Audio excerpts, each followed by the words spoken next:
प्रेम से बोली विष्णु भगवान की जय।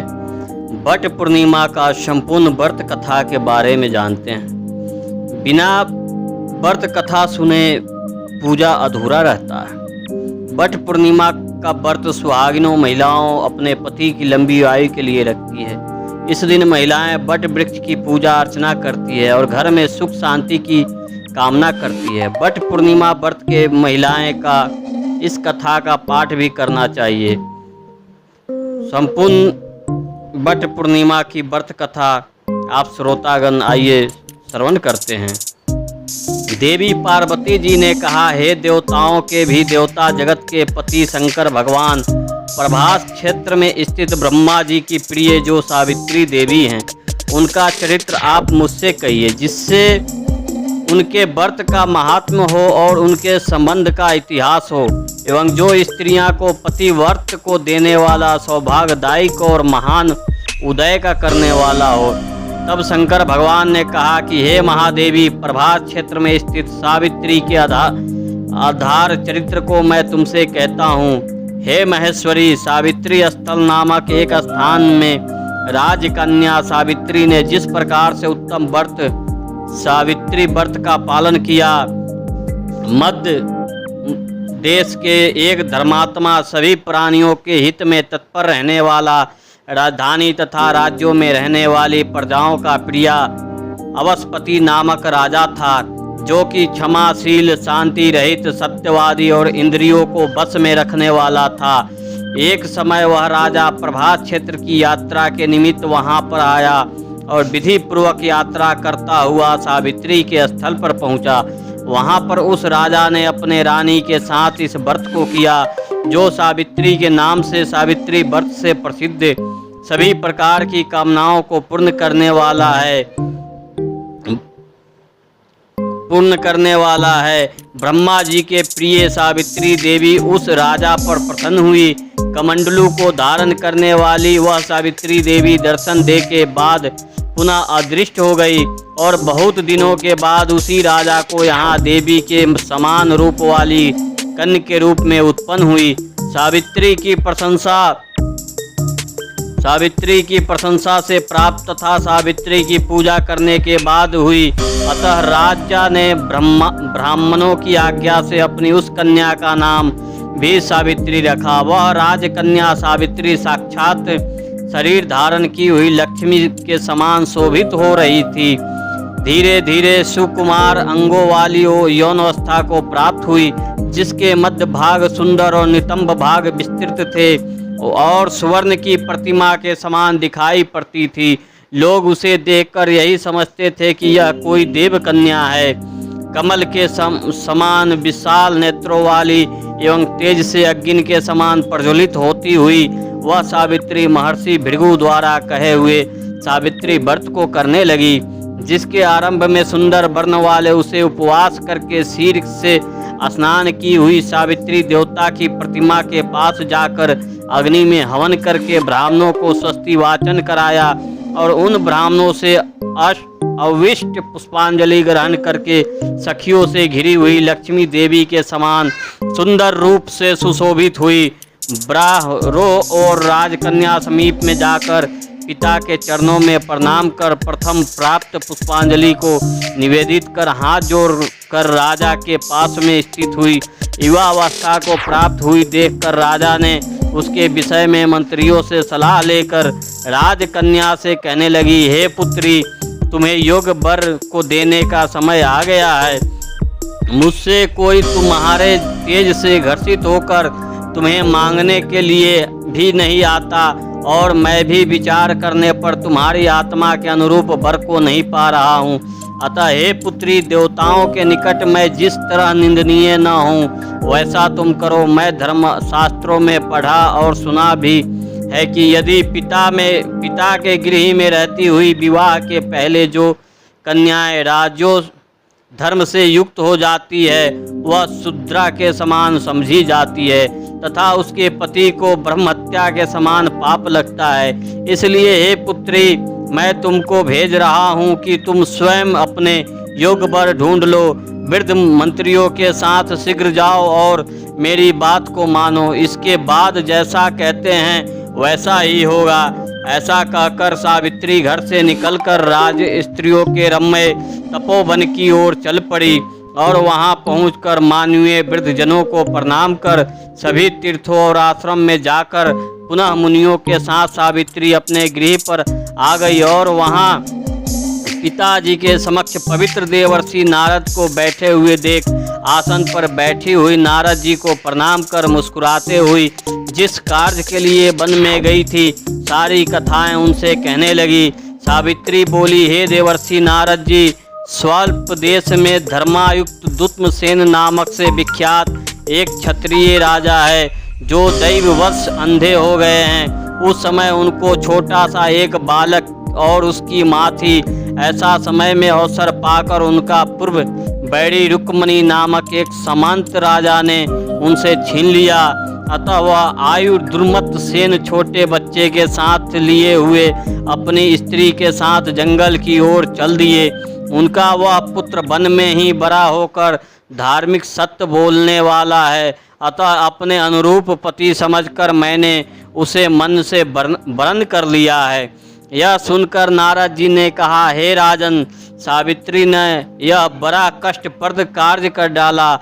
बाल बुद्धि होने से इसने केवल गुणवान समझकर सत्यवान को वरण कर लिया। उसका पिता सत्य बोलता है, माता सत्य बोलती है और वह स्वयं भी सत्य बोलता है। इसमें उसका नाम मुनियों ने सत्यवान रखा है।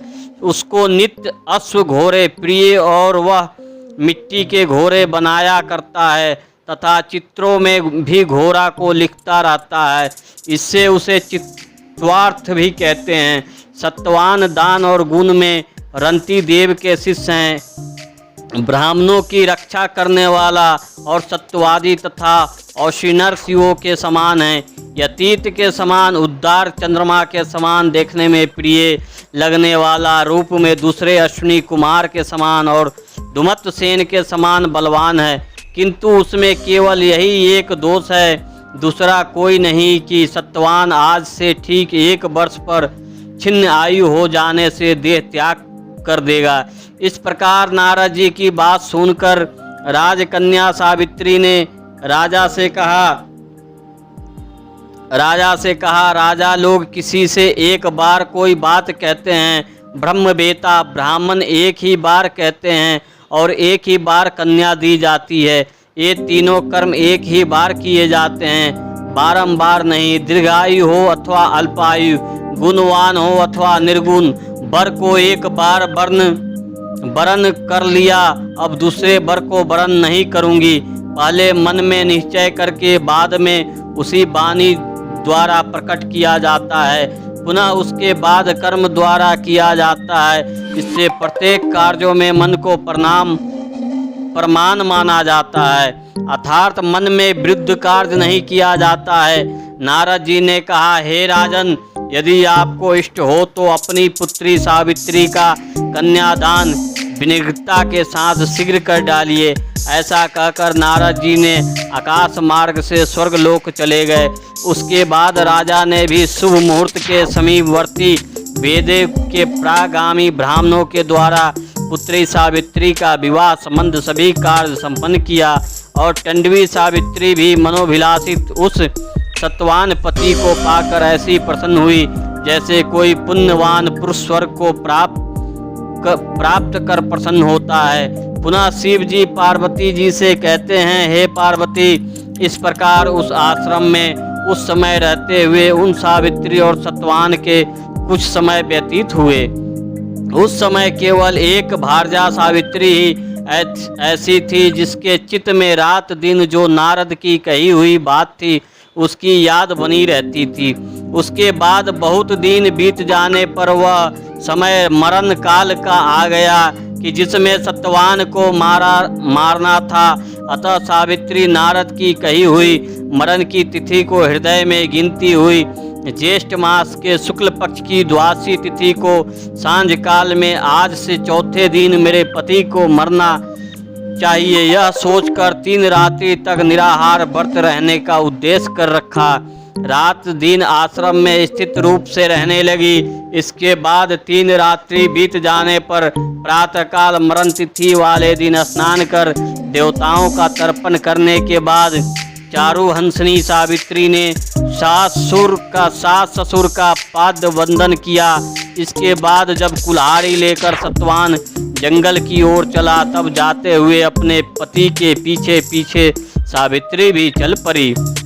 वन में पहुंचकर सतवान जल्दी से फल पुष्प समाधि और कुशा तथा सूखी लकड़ियों को इकट्ठा कर ले जाने योग्य भार बनाने लगा। लकड़ियों को काटते काटते उसके सिर में पीड़ा होने लगी, जिससे उस कार्य को छोड़कर बट वृक्ष की एक शाखा का सहारा लेकर सावित्री से कहने लगा, हे सुंदरी, सिर की वेदना मुझे दुख दे रही है, अतः मैं तुम्हारी गोद में क्षण भर सोना चाहता हूँ। सावित्री ने दुखित होकर कहा, हे महाबाहु, आप विश्राम करें, पीछे शर्म को दूर करने वाले आश्रम को चलेंगे। जैसे ही पृथ्वी पर बैठी हुई सावित्री ने सतवान के सिर को अपनी गोद में रखा, वैसे ही उसने कृष्ण मिश्रित पिंगल वर्ण वाले किरीटधारी पीत वस्त्र पहने हुए साक्षात सूर्य के समान उदित हुए पुरुष को देखा।